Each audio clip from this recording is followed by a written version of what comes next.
करते हैं कि इस पवित्रतम प्रकरण को जो कोई सुनता है, हृदयंगम करता है, वह परम भक्ति की प्राप्ति करता है, प्रेम भक्ति की प्राप्ति करता है। और साथ ही साथ उसके हृदय में यदि किसी प्रकार का कोई रोग विराजमान है, कामादि दोष, उसका भी सर्वथा नाश हो जाता है। भक्तिम पराम भगवती प्रतिलभ्य कामः हृद्रोगमाश्वपहिनोत्य चिरेण धीरः। तो आइए युगल जोड़ी को हम अपने हृदय में बसाने का प्रयास करें और पुनः शांत होकर के कथा का रस प्राप्त करें। श्री वृंदावन बिहारी लाल की जय हो।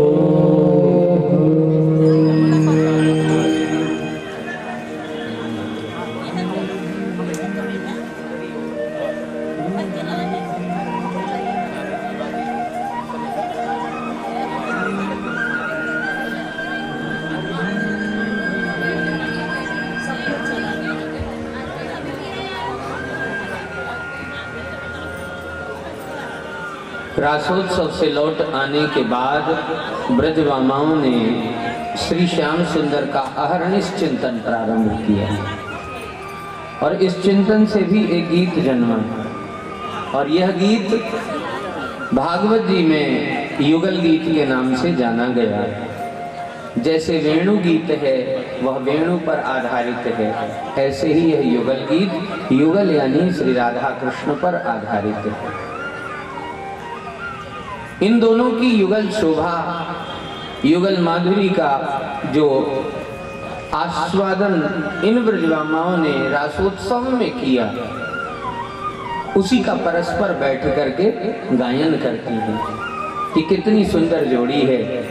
हम कितने सौभाग्यशाली हैं जो इस जुगल जोड़ी का दर्शन हम सबको प्राप्त हो पाया। वंशी को प्रणाम करती हैं, श्री वृंदावन को प्रणाम करती हैं, गौ माता को प्रणाम करती हैं और अपनी भावना से युगल सरकार को रिझाने का प्रयास करती हैं। आइए एक शाब्दिक गीत के माध्यम से हम इस युगल गीत को प्रणाम करना पूर्ण करें। श्री वृंदावन बिहारी लाल की जय। श्याम चंदा है श्यामा चकोरी, बड़ी सुंदर है दोनों की जोड़ी। श्याम चंदा है श्यामा चकोरी, बड़ी सुंदर है दोनों की जोड़ी। श्याम चंदा है श्यामा चकोरी, बड़ी सुंदर है दोनों की जोड़ी। श्याम चंदा है श्यामा चकोरी, बड़ी सुंदर है दोनों की जोड़ी। श्याम चंदा है श्यामा चकोरी, बड़ी सुंदर है दोनों की जोड़ी। श्याम रसिया है राधा रसीली, कृष्ण चंचल है राधा शर्मीली। श्याम रसिया है राधा रसीली, कृष्ण चंचल है राधा शर्मीली। श्याम रसिया है राधा रसीली, कृष्ण चंचल है राधा शर्मीली। श्याम रसिया है राधा रसीली, कृष्ण चंचल है राधा शर्मीली। हाँ कृष्ण चंचल है राधा शर्मीली, कृष्ण चंचल है राधा शर्मीली। श्याम काला है श्याम काला है राधा है गोरी, बड़ी सुंदर है दोनों की जोड़ी। श्याम चंदा है श्यामा चकोरी, बड़ी सुंदर है दोनों की जोड़ी।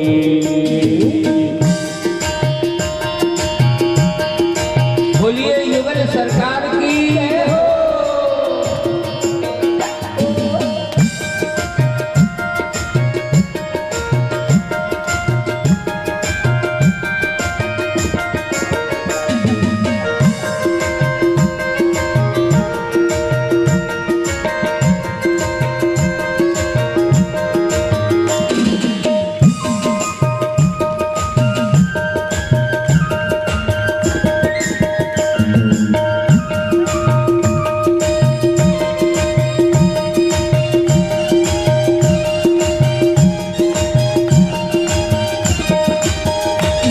कृष्ण गोपाल गोकुल का राजा, ब्रज की सरकार है राधा रानी। कृष्ण गोपाल गोकुल का राजा, ब्रज की सरकार है राधा रानी। कृष्ण गोपाल गोकुल का राजा, ब्रज की सरकार है राधा रानी। कृष्ण गोपाल गोकुल का राजा, ब्रज की सरकार है राधा रानी। ब्रज की सरकार है राधा रानी, ब्रज की सरकार है राधा रानी।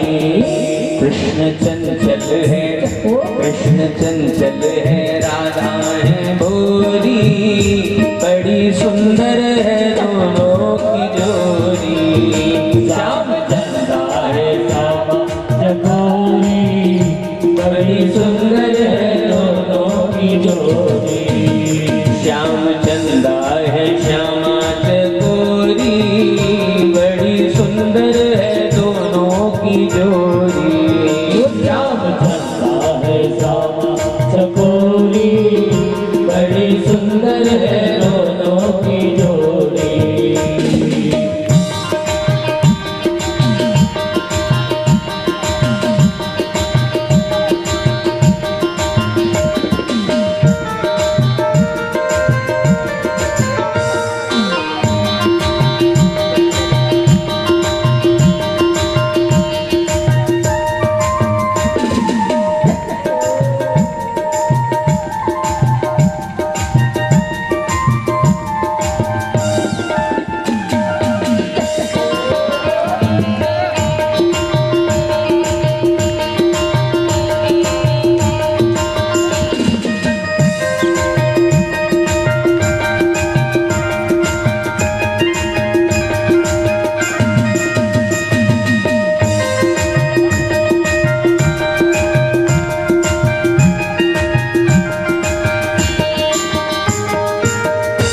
दोनों में प्रेम इतना है ज्यादा, राधा मोहन है राधा।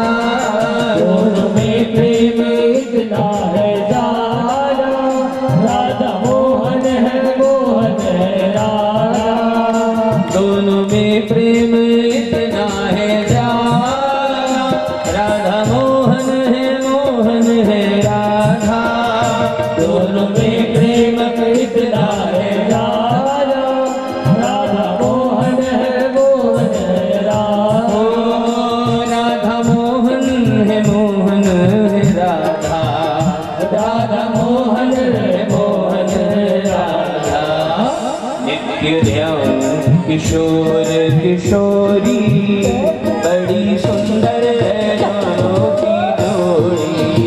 श्याम चंदा है श्यामा चकोरी, बड़ी सुंदर है दोनों की जोड़ी।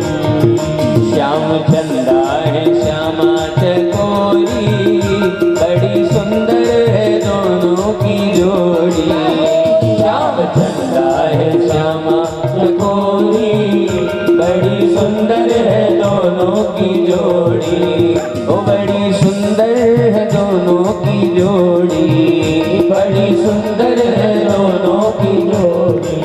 हाँ बड़ी सुंदर है दोनों की जोड़ी, बड़ी सुंदर है दोनों की जोड़ी, बड़ी सुंदर है दोनों की जोड़ी। श्याम चंदा है श्यामा चकोरी, बड़ी सुंदर है दोनों की जोड़ी।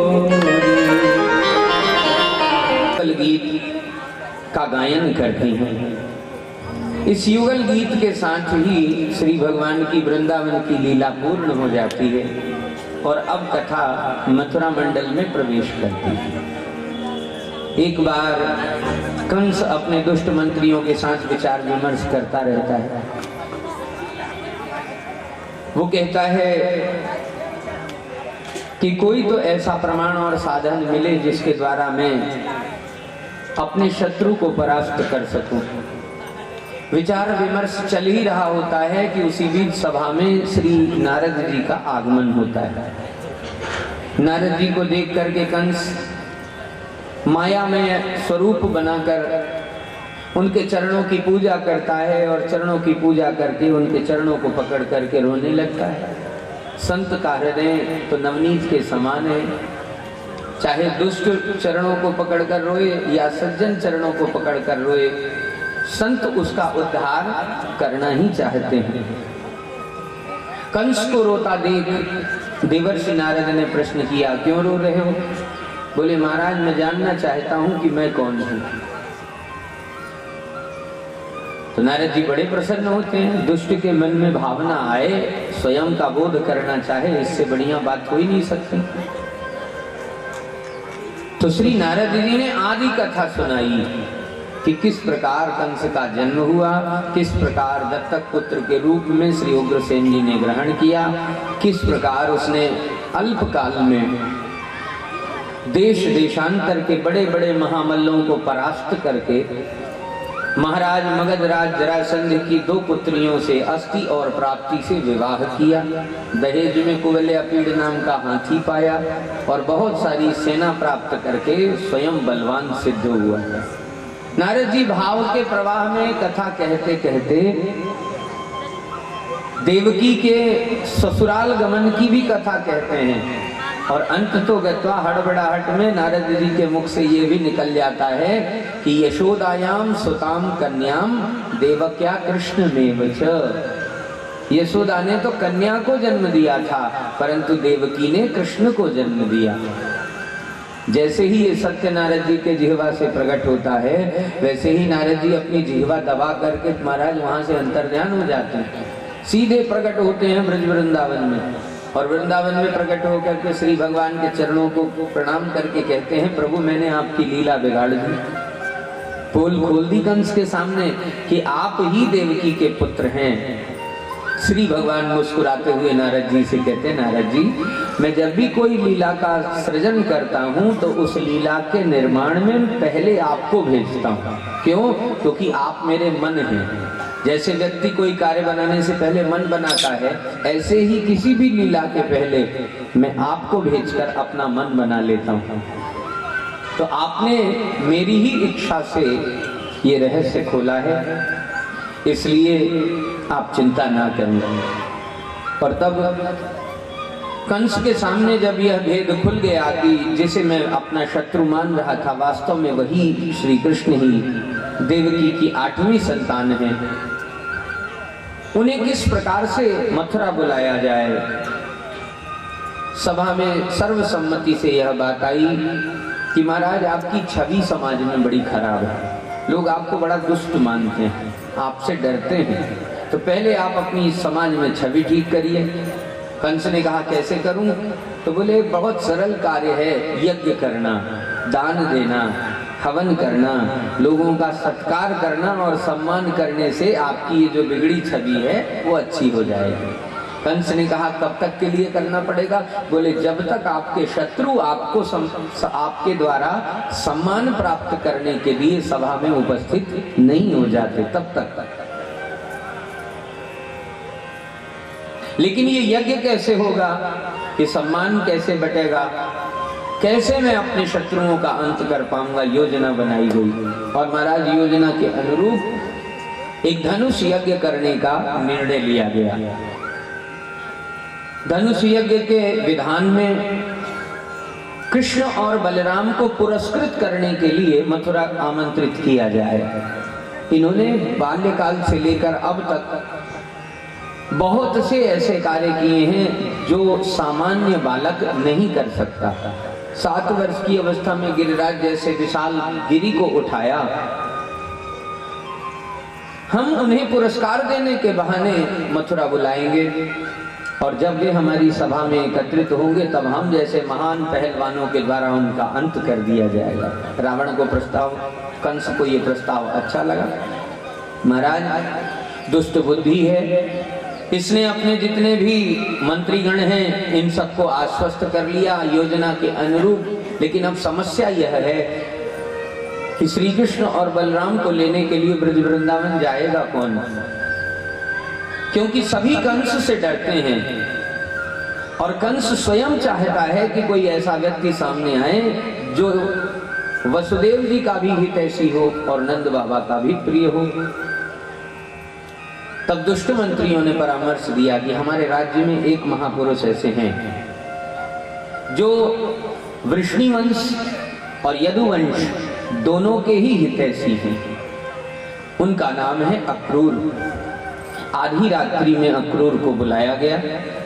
अक्रूर को यह सेवा सौंपी गई कि आप वृंदावन जाकर नंदगांव जाकर के श्री कृष्ण और बलराम को पुरस्कार देने के लिए आमंत्रित करें, उन दोनों बालकों को साथ में लेकर के यज्ञ में सहभाग दिलाने के लिए उपस्थित करें।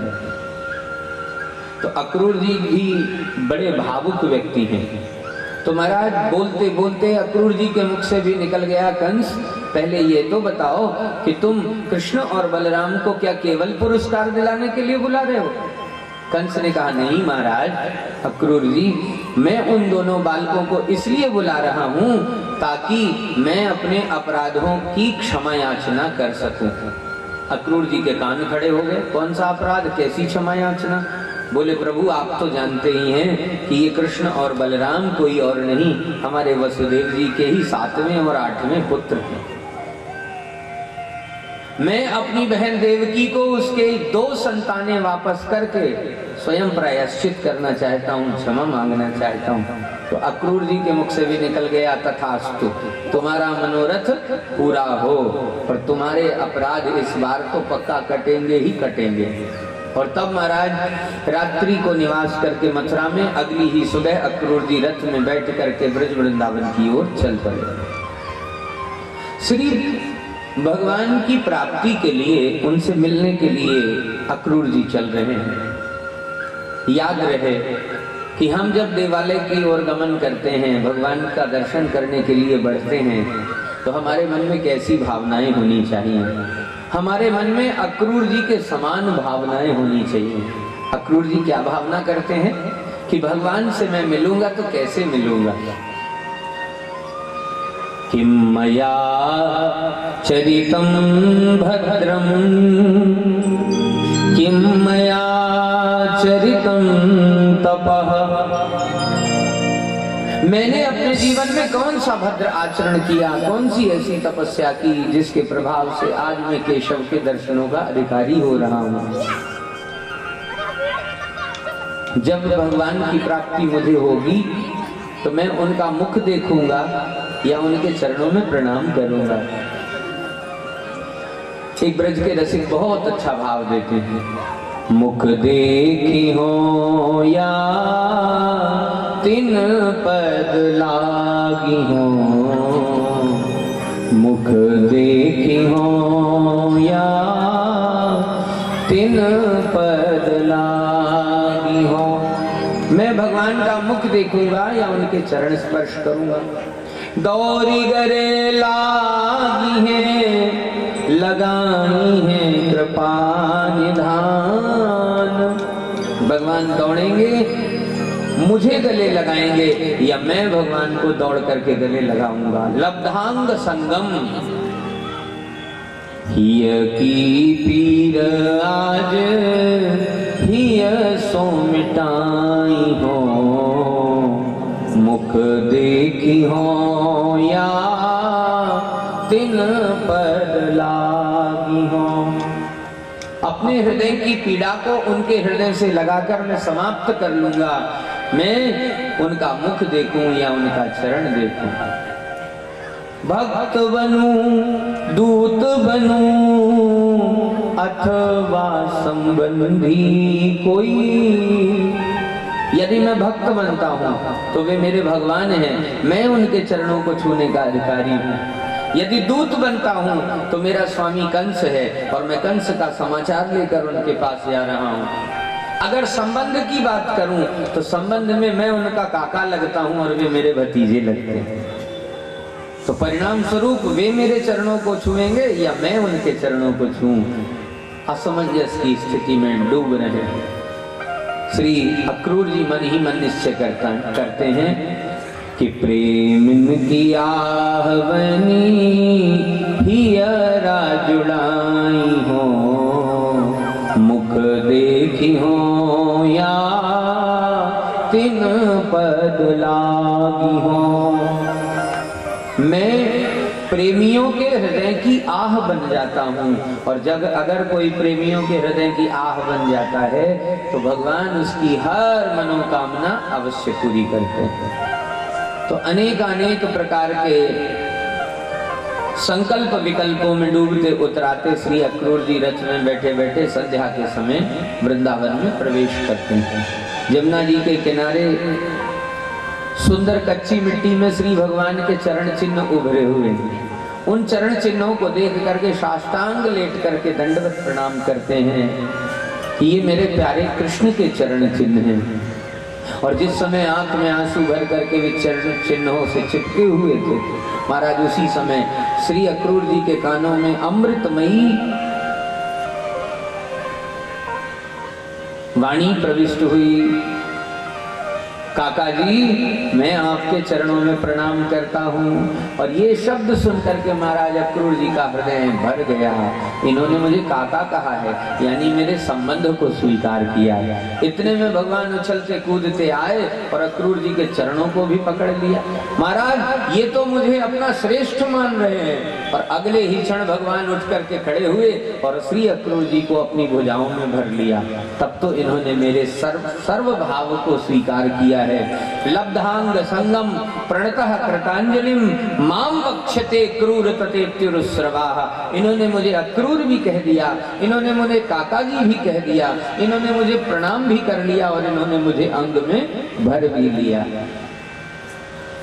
तो अक्रूर जी तो निहाल हो गए यमुना जी के घाट पर ही। प्रभु, अब मुझे भरोसा है कि कंस का अत्याचार शीघ्रता से समाप्त होगा। मेरे लिए क्या आज्ञा है? बोले, जो समाचार लेकर आए हो वह भोजन प्रसाद लेने के बाद नंद बाबा के कान तक पहुंचा दो। और तब संध्या के समय में श्री नंद भवन में प्रवेश हुआ, भोजन प्रसाद हुआ। और भोजन प्रसाद के उपरांत श्री अक्रूर जी ने श्री नंद बाबा से थाती लौटाने की चर्चा आरंभ की। हे नंद बाबा, कंस एक बहुत श्रेष्ठ यज्ञ का आयोजन कर रहा है और वह आपके दोनों पुत्रों को सम्मानित करना चाहता है, पुरस्कृत करना चाहता है। नंद बाबा ने कहा, ये घुमा फिरा करके बातें हमसे मत करो। जो भी कहने आए हो, सुनाने आए हो, चाहे वह सरल हो अथवा कठिन हो, स्पष्ट कहो कि श्री कृष्ण और बलराम को क्यों लेवाने आए हो। तो श्री अक्रूर जी ने अपने हृदय पर पत्थर रखा और वह करुण समाचार सुना दिया जो देवर्षि नारद जी ने सभा में प्रकट किया था कि बाबा, यशोदायाम सुताम कन्याम देवक्या कृष्ण में विचर। अष्टमी की अंधियारी कारी रात को कारागार में देवकी ने कृष्ण को जन्म दिया और अष्टमी की ही अंधियारी कारी रात में यशोदा ने एक कन्या को जन्म दिया। वो कन्या और कोई नहीं थी, अष्टभुजा धारिणी दुर्गा थी, दुर्गा। यशोदा जी को धन्य करने के बाद उसने कंस की बुद्धि के कपाट भी खोल दिए और अंतर्ध्यान हो गई। लेकिन कृष्ण और बलराम जो आपके पास धरोहर के रूप में आपके मित्र वसुदेव ने सुरक्षित किए हैं, अब उस धरोहर को लौटाने का समय आ गया है। श्री वसुदेव जी के कानों में तो मानो किसी ने वज्रपात कर दिया। आसपास सेवा करने वाले जितने भी जन हैं, उन्होंने ये समाचार सुना कि मथुरा से आया हुआ एक व्यक्ति है जिसका नाम अक्रूर है और वो कहता है कि श्री कृष्ण और बलराम नंद बाबा के नहीं बल्कि वसुदेव के पुत्र हैं। तो आधी रात्रि में ही ये समाचार 84 कोस के ब्रजमंडल के नागरिकों के कान में पहुंच गया और ब्रह्म मुहूर्त आते आते पूरे ब्रजवासियों ने नंद भवन को चारों ओर से घेर लिया। कौन है वो दुष्ट अक्रूर जो ये कहता है कि श्री कृष्ण नंद बाबा के नहीं वसुदेव के पुत्र हैं? अरे उन्हें जन्मते हमने अपनी आंख से देखा।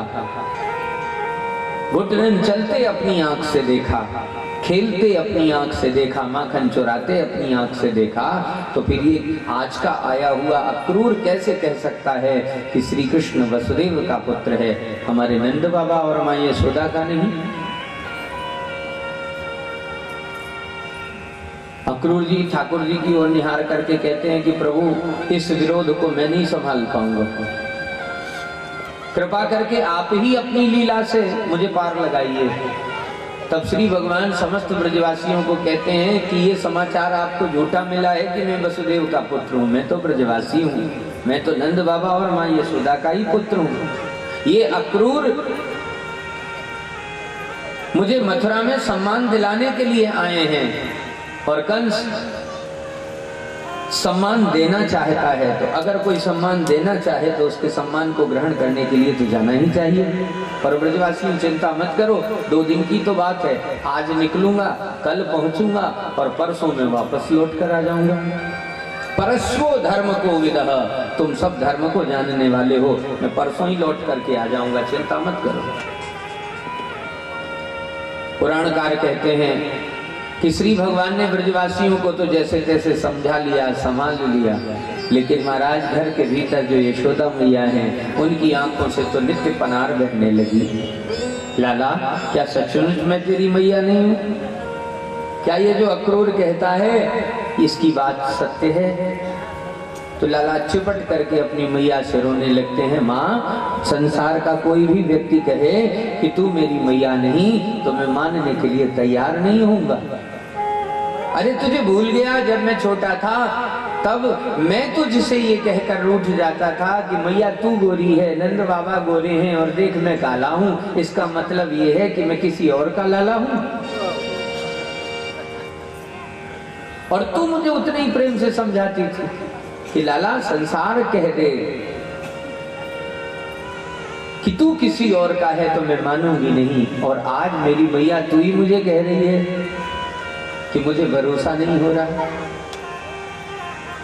यशोदा मैया को समझाया, मैया चिंता मत कर, मैं परसों आ ही जाऊंगा और तेरे लिए तो मैं जब याद करेगी तब आंखों के सामने खड़ा हूं। मैया स्थिर हो गई करुणा के इस प्रवाह में, महाराज भावना के इस प्रवाह में। पुराणकार कहते हैं कि स्वयं भगवान ही संबल बन करके रक्षा करने के लिए उपस्थित हुए और समस्त ब्रजवासियों को आधार देते हुए, उनके मनोबल को बढ़ाते हुए उन्होंने यह निर्णय लिया कि मैं आज चल करके, कल विश्राम करके और परसों ही वृंदावन वापस लौट आऊंगा। ब्रजवासियों ने कहा, कन्हैया तेरी बात पर बचपन से भरोसा नहीं, क्योंकि तू नंबर 1 का झूठा है, कुछ भी कहेगा करेगा कुछ और, इसलिए हम तेरे संग में चलेंगे। कन्हैया ने कहा, हाँ मंजूर, जिन्हें चलना है वे अपनी अपनी बैलगाड़ी तैयार करें और मेरे रथ के पीछे खड़े हो जाएं। अक्रूर जी ने रथ सजाया और भोर में ही रथ में बैठ करके कृष्ण बलराम अपने ब्रजवासियों से विनम्रता पूर्वक प्रार्थना करते हुए विदा लेकर के मथुरा की ओर चलने लगे, लेकिन सामान्य बालकों की भांति हिचकियां भर भर करके रोने भी लगे। और ये दृश्य देख करके जो अक्रूर जी हैं उनके मन में संदेह उत्पन्न हो गया कि सामान्य बालकों की तरह रोने वाले कहीं ये सामान्य बालक ही तो नहीं। तब श्री भगवान ने यमुना जी आते ही अक्रूर जी से प्रार्थना की, अक्रूर जी आप एक काम कीजिए, हमारे ब्रज का नियम है कि जो भी यहाँ प्रवेश करता है वह यमुना जी में स्नान अवश्य करता है, आप भी डुबकी लगा लीजिए। अक्रूर जी ने वस्त्र उतारे और यमुना जी के भीतर डुबकी लगाई। ये सावधान सैनिक हैं, आंखें खोलकर स्नान करते हैं।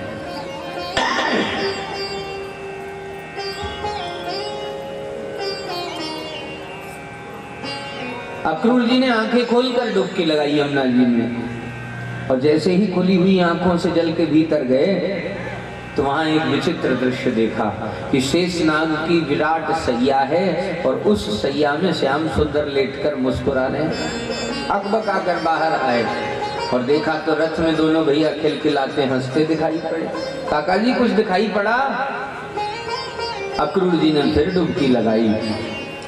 फिर अक्रूर जी को वही दृश्य दिखाई पड़ा और अब की बार शेष के रूप में श्री बलराम जी और नारायण के रूप में श्री श्याम सुंदर का दर्शन उन्हें जल के भीतर प्राप्त हुआ। भरोसा हो गया कि मैं जिन बालकों को लेके जा रहा हूँ ये बालक सामान्य नहीं है, इन्हीं के द्वारा कंस का अंत होगा और इतिहास की रचना होगी। रथ में बैठ करके मथुरा गमन किया। कंस ने भगवान के रुकने की व्यवस्था यमुना जी के किनारे कर रखी है, तो यमुना जी के किनारे श्री भगवान का विश्राम शिविर लगाया गया। उसी विश्राम शिविर में सायंकालीन श्री भगवान ने विश्राम किया। ब्रजवासी कहते हैं यमुना जी के इस घाट को भविष्य में विश्राम घाट कहा जाएगा। वर्तमान में हम और आप जब मथुरा जाते हैं तो विश्राम घाट का दर्शन करते हैं। ये वही स्थल है जहाँ श्री ठाकुर जी ने प्रथम रात्रि मथुरा में विश्राम किया था। निकट यमुना जी प्रवाहित हो रही हैं, तो प्रातः काल उठ करके अपने सखाओं के संग में स्नान किया। स्नान करके बाहर आए तो एक धोबी बहुत सुंदर गठरी लेकर के पोशाकों की जा रहा था। भगवान ने कहा मामा जी ये कपड़ों की पोटली जरा खोल कर दिखा दो, कदाचित एकाध हमारे नाप का भी वस्त्र हो। प्रत्युत्तर में उस धोबी ने भगवान को अपशब्द कहे तो दाऊ दादा को क्रोध आया। पीछे से दाऊ दादा ने पकड़ा और आगे से कन्हैया ने एक जोर का घूंसा लगाया तो वही भूमि में धंस गया। अब उसी की आंख के सामने महाराज उसकी पोटली को वानरों की भांति श्री कृष्ण और उनके सखाओं ने लूट लिया। सबने एक एक वस्त्र निकाले और अपने शरीर पर डाल लिए, लेकिन राजाओं के वस्त्र बालकों के शरीर में कैसे आते? ढीले ढाले वस्त्र पहनकर ऐसे चल रहे थे जैसे शंकर जी की बारात में भूत चल रहे हैं। एक ब्रजवासी ने कहा अगर कहीं कोई दर्जी मिल जाता जिससे हम ये वस्त्र ठीक करा लेते, अपने नाप के करा लेते तो बड़ा अच्छा होता। थोड़ी ही दूर चले थे कि एक दर्जी मिला, उससे इन सब ने अपने अपने वस्त्रों को अपने अपने नाप का बना लिया। एक ब्रजवासी ने कहा कन्हैया सब कुछ अच्छा हो गया, सुबह से स्नान हो गया, एक की पिटाई हो गई, दूसरे से कपड़े ठीक करवा लिए। अब अगर कोई ऐसा व्यक्ति मिल जाता जो हमें बढ़िया माला लाकर पहना देता तो थोड़ी शोभा और बढ़ जाती। थोड़ी दूर चले ही थे भगवान की एक सुदामा नामक माली दिखाई पड़ा, जो भगवान कृष्ण की यश गाथा से पहले से परिचित था और भगवान का अनन्य भक्त हो चुका था। उसने देखा कि आज मेरे भाग्य जागे हैं, स्वयं भगवान मेरे द्वार पर आए हैं, तो पहले भगवान को विविध पुष्पों से अलंकृत किया, दाऊ जी को अलंकृत किया और जितने भी सखा चल रहे थे सबको एक एक माला पहना करके इत्र लगा करके सबका सम्मान कर दिया। अब तो ब्रजवासियों की इच्छा बढ़ती ही जा रही है। कन्हैया सुंदर स्नान हो गए, वस्त्र भी मिल गए, माला भी मिल गई, इत्र भी लग गया। अब अगर कहीं से चंदन मिल जाता तो थापड़ता हुआ तिलक पोत करके हमारे माथे की भी शोभा हो जाती। थोड़ी दूर चले थे, चौराहा आया और उस चौराहे में कंस की सैरंध्री जिसका नाम कुब्जा है, महाराज हाथ में अंगराग की चंदन की कटोरी लेकर के टेढ़ी कमर से द्रुत गति से तीव्र गति से भागती हुई जा रही थी। भगवान ने सोचा इसे रोकें कैसे। मित्रों ने कहा कन्हैया तेरी आवाज वहां तक नहीं जाएगी। कन्हैया ने कहा मैं ऐसा कुछ बोलूंगा जिससे वो उस जहां है वहीं रुक जाएगी, एक पग आगे नहीं बढ़ेगी। अच्छा बोल के बता क्या कहेगा तू। तब तक श्याम सुंदर ने आवाज लगाई, अरे सुंदरी ठहरो ठहरो ठहरो। और सुंदरी शब्द सुनते ही महाराज वो 3 अंगों से टेढ़ी त्रिवक्रा कुब्जा वहीं पर रुक गई। देखें तो सही कौन माई का लाल है जो हमें सुंदरी कह करके बुला रहा है। आंखें घुमाई, पलट कर देखा तो आंखों के सामने भुवन सुंदर दिखाई पड़े, जगत का सर्वश्रेष्ठ सुंदर प्राणी दिखाई पड़ा। तो जहां क्रोध आना चाहिए कुब्जा के मन में, वहां आज दैन्य जाग गया।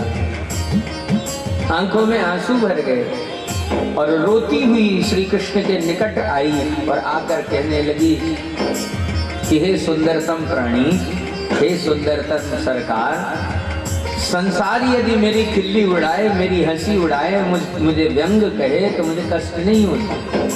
पर आप जैसा परम सुंदर जो स्वयं श्याम सुंदर है वह दूसरों की हंसी कैसे उड़ा सकता है? आपने मुझे सुंदरी क्यों कहा?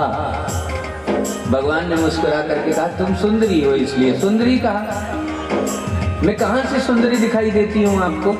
न मेरा मुख सुंदर, न मेरे अंग सुंदर, न मेरी चलनी सुंदर, और न ही मेरा कार्य सुंदर। फिर मैं आपको सुंदर कैसे लगी? भगवान ने कहा, एक स्थान है जिसका दर्शन तुमने आज तक नहीं किया, यदि कर लिया होता तो अपने आप को असुंदर नहीं मानती। कुब्जा ने कहा, कौन सा स्थान है ऐसा मेरे अंदर जो मुझे पता नहीं? भगवान ने कहा, तुम्हारा मन। और तुम्हारा मन इतना सुंदर है जिसे देख करके मैं तुम्हें सुंदरी कहने से स्वयं को रोक नहीं पाया। बातें तो बड़ी मीठी मीठी करते हो, अब ये भी बता दो तुम्हारा नाम क्या है? भगवान ने कहा, मेरा नाम है श्याम सुंदर। बोले, आज जितनी भी बातें होंगी सारी सुंदरता पर ही होंगी। श्याम सुंदर ही नाम रखना था तो प्रभु कृपा करके बताइए कि आप मुझसे चाहते क्या हैं? बात बहुत सुंदर करते हैं हम। भगवान ने कहा, बातें सुंदर हैं कि असुंदर हैं? आप बहुत सुंदर हैं इसलिए आपको मेरी बात बहुत सुंदर लग रही है। कुब्जा ने पुनः पूछा, आपको चाहिए क्या? जो चाहिए वो लीजिए और जाइए। भगवान ने कहा, हमें जाना नहीं है, तुम्हें कुछ देना है और तुमसे कुछ लेना है। कुब्जा ने कहा, क्या चाहिए? बोले, ये जो तुम्हारे हाथों में अंगराग है, सुंदर घिसा हुआ चंदन है जिसमें बहुत भीनी भीनी सुगंध आ रही है, ये चंदन थोड़ा सा हमें प्रदान कर दो, हमारे मित्रों को दे दो। कुब्जा ने कहा, महाराज मैं ये चंदन तो दूंगी, लेकिन उससे पहले जो आपने कहा है वो आप सत्य करके दिखाओ, क्योंकि मैंने आपके नाम को बहुत बार बहुत गोपिकाओं के मुख से सुन रखा है। मैं जानती हूँ आप सबको सब कुछ देने वाले हैं, तो मेरा भी मनोरथ पूरा कीजिए। श्री भगवान ने कहा, क्या चाहती हो? बोले, ये जो सुंदर सुंदर सुंदर कह कह करके महाराज मेरे कान पका दिए हैं ना, बस यही सुंदरता दे दीजिए। श्री भगवान ने कहा, तो पहले अंगराग दे दीजिए। कुब्जा ने थरथराते हुए हाथों से चंदन उठाया और भगवान की नासिका के अग्रभाग में चंदन लगाया। पूरा चंदन नहीं लगा पाई, और कुब्जा के द्वारा प्राप्त इस चंदन को हमारे गौड़ीय संप्रदाय के संतों ने अपना तिलक स्वीकार किया। गौड़ीय संप्रदाय के संत नासिका के अग्रभाग से ही तिलक लगाते हैं और वे कुब्जा को अपना आचार्य मानते हैं। महाराज, कुब्जा ने भगवान को तिलक लगाया और भगवान ने तिलक लगाने के तुरंत बाद ही कुब्जा के कमर में एक हाथ डाला, अपना दाहिना चरण उसके चरण पर रखा और दाहिने हाथ से उसकी मुख की ठुड्डी पकड़ करके एक जोर का झटका लगाया और भरे बाजार 3 अंगों से टेढ़ी कुब्जा को परम सुंदरी घोषित कर दिया।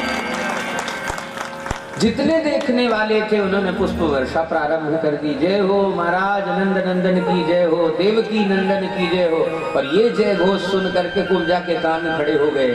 क्या ये देवकी नंदन है जिनके द्वारा कंस का अंत होने वाला है? हे नाथ, मैं चाहती हूँ, मेरी प्रार्थना है कि मुझे सुंदरता दे करके आप यूं ही न चले जाएं, मुझे सेवा का अवसर प्रदान करें। भगवान ने कहा, आप तो रहोगी मथुरा में ही, कभी भी आते जाते मुलाकात हो जाएगी। फिलहाल जो कार्य करने जा रहे हैं वो करके आते हैं। और तब भगवान मित्रों के साथ में दिव्य सभा मंडप में गए, धनुष यज्ञ देखने के लिए गए। बहुत विशाल मंच बना हुआ था, मंच के ऊपर शिव का धनुष विराजमान है। ये भगवान परशुराम का दिया हुआ धनुष है, जो एक बार उत्साह पूर्वक युद्ध करने के उपलक्ष्य में भगवान परशुराम ने स्वयं कंस को प्रदान किया था और यह कहकर दिया था कि ये धनुष जिस समय टूटेगा कंस तुम्हारे श्वासों की डोर भी टूट जाएगी। तो बड़े विशाल मंच में धनुष रखा हुआ है। बड़े बड़े मुनिगण, बड़े बड़े ऋषिगण स्वस्ति वाचन करते हुए, शांति पाठ करते हुए, उस यज्ञ की शांति करते हुए उपस्थित हैं। भगवान दर्शनार्थी बन करके आए और जैसे ही मंच के सामने पहुंचे वैसे ही एड़ियां रगड़ रगड़ करके रोने लगे। इतना बेसुरा रोए, इतना बेसुरा रोए कि स्वर में पाठ करने वाले ब्राह्मणों को, आचार्यों को महाराज अपना ही स्वर भूल गया।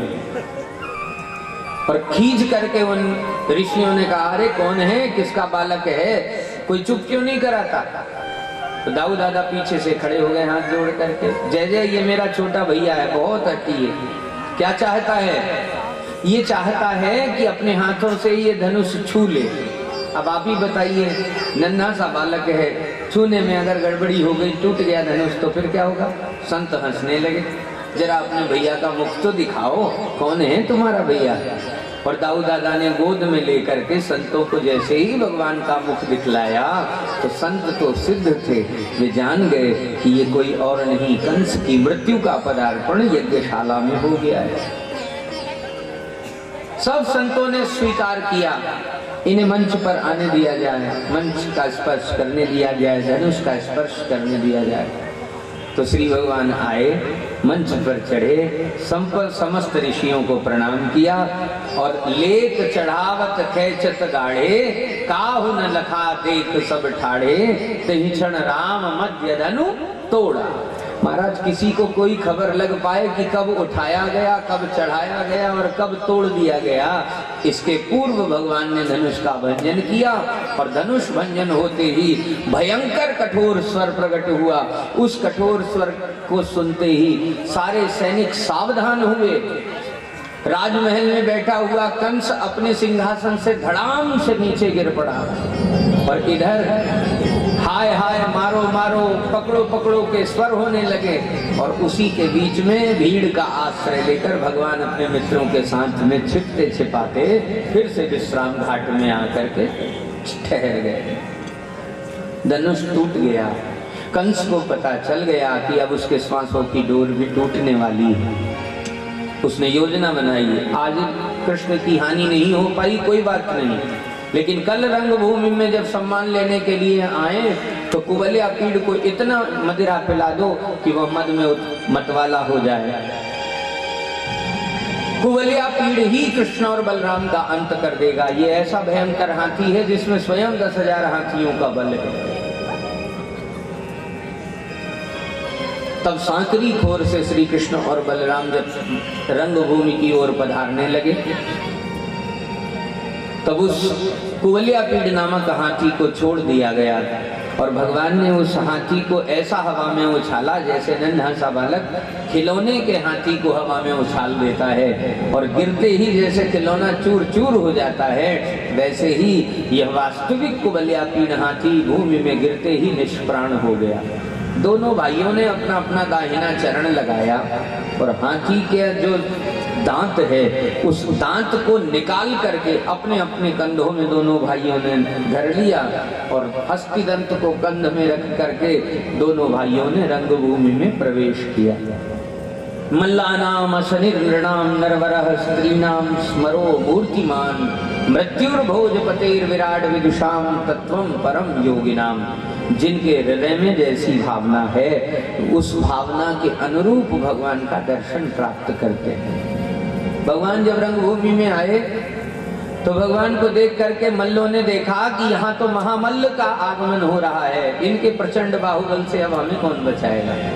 कंस ने देखा कि मेरी मृत्यु प्रवेश कर रही है। जो अपने लोग हैं, नंद बाबा के आदि मित्र हैं, जो सखी सखागण हैं, महाराज उन्होंने देखा शास्ता स्वपित्रो शिशु, हमारा शिशु आ रहा है, हमारा लाला आ रहा है, हमारा कन्हैया आ रहा है।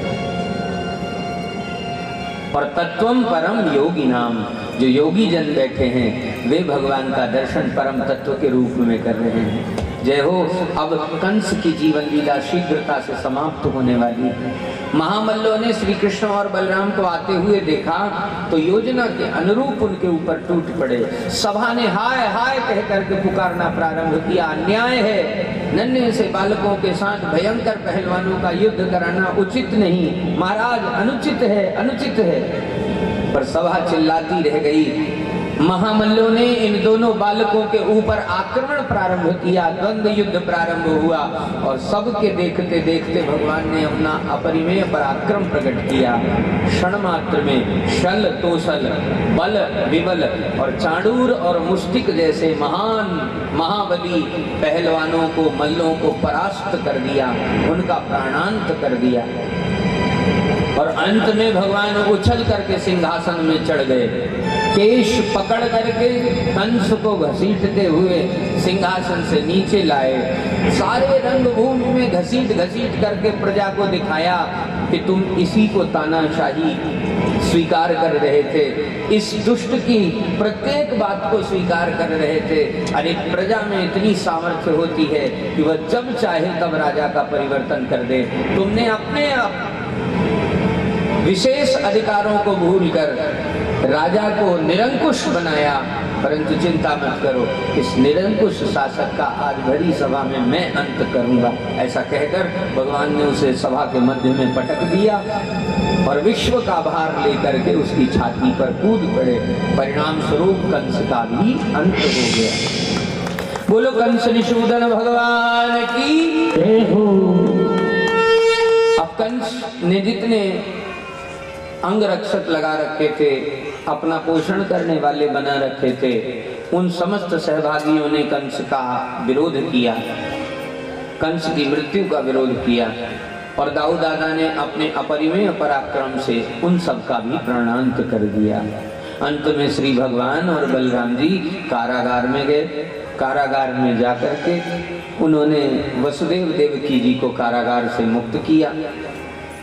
नाना जी श्री उग्रसेन जी को भी मुक्त किया और उग्रसेन जी को मथुरा के सिंहासन में ला करके मथुरा के राजा के रूप में प्रतिष्ठित किया। उग्रसेन जी ने हाथ जोड़ लिए, भैया मुझे राजा मत बनाओ, मेरे जीते जी मेरे पुत्र ने मुझे ही कारागार में बंद करके मेरा अपमान कर दिया है और अपमानित राजा का कभी भी सम्मान नहीं होता। श्री भगवान ने कहा, महाराज आपके इस राज्य की रक्षा करने के लिए हम दोनों भाई आपका दंडधर बन करके खड़े रहेंगे, इसलिए चिंता मत कीजिए। पुराणकार कहते हैं कि श्री भगवान दंडधर बन करके मथुरा के सिंहासन की रक्षा करते हैं। कुछ समय के बाद श्री वसुदेव और देवकी जी के हृदय में इच्छा होती है कि हमारा लाला खाया बहुत अच्छा, खेला बहुत अच्छा, बलवान भी बहुत सुंदर बन गया, लेकिन अभी विद्यावान नहीं बना है। इसलिए विद्यावान बनवाने के लिए महर्षि सांदीपनि मुनि के आश्रम में श्री भगवान को विद्याध्ययन हेतु भेजा गया और महर्षि सांदीपनि मुनि के आश्रम में अल्प काल में समस्त विद्याओं को ग्रहण करके श्री भगवान दक्षिणा में गुरु माता को उनका खोया हुआ मृत पुत्र वापस करके हाथ में पांचजन्य नामक शंख धारण करके पुनः लौटकर मथुरा आए। महाराज भगवान मथुरा आए तो श्री भगवान बिना कहे श्री उग्रसेन जी के उनके मंत्रिमंडल का पूर्ण कार्यभार देखने लगे और इसी बीच भगवान की मित्रता हुई उद्धव जी से। उद्धव जी कौन है? बड़े ज्ञानी हैं। वृष्णि नाम प्रवरो मंत्री, वृष्णि वंश के श्रेष्ठ मंत्री हैं। कृष्णस्य दैतः सखा, श्री कृष्ण के दैत यानी बड़े निकट सखा हैं। इनका नाम उद्धव है और बुद्धि साक्षात बृहस्पति भगवान के समान है, बड़े ज्ञानी हैं। एक बार भगवान ने मन में विचार किया कि उद्धव के हृदय में ज्ञान तो बहुत श्रेष्ठ है और ज्ञान का पक्ष लेकर के ये सदैव सटीक बातें करते हैं, लेकिन यह संसार अकेले ज्ञान से चलने वाला नहीं है। इस संसार में जब तक ज्ञानी प्रेम के तत्व को नहीं समझता तब तक वह अपूर्ण है। तो श्री भगवान ने उद्धव को प्रेम का पाठ पढ़ाने के लिए एक दिन एक विचित्र लीला की। अपने कक्ष में बैठ कर के भगवान रोने लगे और रोते हुए देखकर उद्धव जी श्री भगवान के निकट आए और भगवान को ही ज्ञान देने लगे।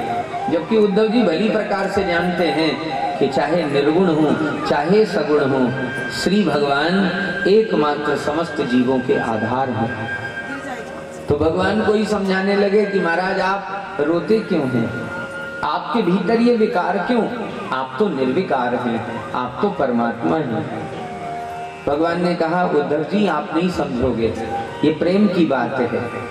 प्रेम में जो जिससे प्रेम करता है, प्रेम करने वाला ही ज्यादा दुख का अनुभव करता है। प्रेम करिकाहु न सुख लहो, अलिसुत करी प्रीति जल सुत सो, संपुट माझी गयो, प्रेम करिकाहु न सुख लहो। प्रेम करने वाले 5 लोग बड़े प्रामाणिक माने गए हैं। पहला है कुरंग यानी हिरण। हिरण अपनी सुगंध से प्रेम करता है, परंतु सुगंध कहाँ से उठ रही है ये बात वो नहीं जानता। सुगंध खोजते खोजते जीवन व्यतीत कर देता है, लेकिन अपनी नाभि का पता उसे नहीं लग पाता और अंत में अतिशय प्यास के कारण एक दिन उसकी मृत्यु हो जाती है। दूसरा है मतंग। मतंग यानी हाथी। हाथी महाराज ऐसा माना जाता है कि जब दीर्घजीवी होता है तो उसके कनपटी से एक जल स्रावित होता है, और यदि धोखे से वह जल हाथी पी ले तो वह पूर्ण रूपेण मतवाला हो जाता है और राजा के द्वारा दंड का अधिकारी भी हो जाता है, मार दिया जाता है। जबकि प्रत्येक हाथी उस मद जल का पान करने के लिए आतुर बना डोलता रहता है। तो जिससे प्रेम करता है उसी के कारण उसकी मृत्यु हो जाती है। तीसरा है पतंग। पतंग जो ज्योति से प्रेम करता है, अग्नि से प्रेम करता है, अग्नि की समीपता में आते ही वह पतंग जलकर भस्म हो जाता है, लेकिन उससे चिपटना, उससे लिपटना छोड़ता नहीं। चौथा है भृंग, भंवरा। भंवरा कमल से प्रेम करता है, कमल के पराग से प्रेम करता है, पुष्प के पराग से प्रेम करता है। श्री सूरदास जी कहते हैं अलिसुत यानी कमल, अलिसुत यानी भंवरा। अलिसुत करी प्रीति जलसुत सो, संपुट मांझी गयो। भंवरे ने कमल से प्रेम किया। कितना सुंदर कमल है। कदाचित मैं रात्रि में इसी में विश्राम कर लूं, जब सुबह होगी ये अपने आप खुलेगा तब मैं निकल जाऊंगा। यद्यपि भंवरे में इतनी बड़ी सामर्थ्य होती है कि वह बड़ी बड़ी लकड़ियों को भी भेद के बाहर निकल सकता है, परंतु कमल की कोमल पंखुड़ियों को भंवरा भेद नहीं सका। रात्रि में उसी में विश्राम किया और ब्रह्म मुहूर्त में एक गजराज आया, कमल को उखाड़ा, उखाड़ कर भूमि में पटका और पटक कर महाराज अपने चरणों से रौंद दिया। वो भंवरा मारा गया। चाहता तो अपनी शक्ति का प्रयोग करके बाहर जा सकता था, परंतु प्रेम के कारण उसने कमल की हानि नहीं की, स्वयं की हानि कर ली। कुरंग, मातंग, पतंग, भृंगई है। और 5वां है मीना। मीन यानी मछली। मछली के विषय में तो सबको पता है कि मछली जल की रानी है, जीवन उसका पानी है। हाथ लगाओ डर जाएगी और बाहर निकालो तो प्रीति करी काहु न सुख लहो, अलिसुत करी प्रीति जल सुत सो, संपुट मांझी गयो। तो उद्धव तुम्हारे समझ में आने वाली बातें नहीं है ये। जो जिससे प्रेम करता है, प्रेम के कारण वह अधिक दुखी रहता है। उद्धव जी ने अपने ज्ञान का प्रदर्शन करते हुए भगवान को ही उपदेश देना प्रारंभ किया। जय जय। विकार दोनों ओर होता है। मैं मानता हूं मैंने प्रेम किया नहीं है, पर प्रेम को पढ़ा है, तो पढ़े के अनुसार मैं जानता हूं कि दोनों ओर प्रेम पलता है। सखी पतंग तो जलता ही है, दीपक भी जलता है। ठीक बात है।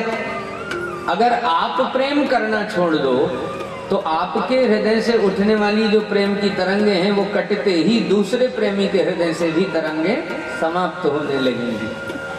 और एक समय ऐसा आएगा जब दोनों ओर शुष्कता आ जाएगी, दोनों ओर अकेलापना आ जाएगा और प्रेम समाप्त हो जाएगा। भगवान ने कहा राम राम, ये तो बड़ी ही गलत व्याख्या है प्रेम की जो उद्धव के हृदय में विराजमान है। उद्धव मुझे क्या करना चाहिए? उद्धव ने भगवान को समझाया कि आप जिनसे प्रेम करते हैं आप उन्हें कुछ कहकर, सुनकर, लिखकर ये समझाइए कि मैं सामान्य मनुष्य नहीं हूँ, भगवान हूँ, मेरा भजन करो। भगवान मुस्कुराकर उद्धव जी से कहते, तुमसे बढ़िया विद्वान हमें कहाँ मिलेगा, तुम ही हमारा काम क्यों नहीं कर देते? तुम जैसा मुझे समझा रहे हो, मुझसे प्रेम करने वालों को यदि समझा दो तो बात बन जाए। और मैं तो चेहरा प्रेमी, तो तात मात की प्रीति भली और गौवन युत ब्रज गेह, जतन किए बिसरे नहीं मुहि ब्रज नारिन को नेह। पत्र देता हूं मैं अपनी गोपिकाओं के लिए कि वे मुझ पर अपना विश्वास करना छोड़ दें, मुझे बार बार हृदय से चाहना छोड़ दें। उद्धव ने कहा, महाराज कोई शंका की बात नहीं, कोई घबराहट की बात नहीं, मैं अपने ज्ञान से ब्रजवासियों को, मैया बाबा को और गोपिकाओं को समझा दूंगा। आप तुरंत पत्र लिखिए। भगवान ने 3 पत्र लिख दिए। उद्धव जी ने 3 पत्र ग्रहण कर लिए और 3 पत्र लेकर रथ में बैठ करके गड़गड़ाते हुए रथ को ब्रज वृंदावन की ओर चल पड़े। दूर से ब्रजवासियों ने रथ को आते हुए देखा तो घेर लिया रथ को। क्यों घेरा? ब्रजवासियों ने सोचा लगता है फिर से अक्रूर आया है, और पिछली बार तो हमारे कमल लोचन कृष्ण को लेकर के गया था, लगता है इस बार हमारे प्राण लेकर के ही जाएगा। देखें तो सही कौन है रथ में।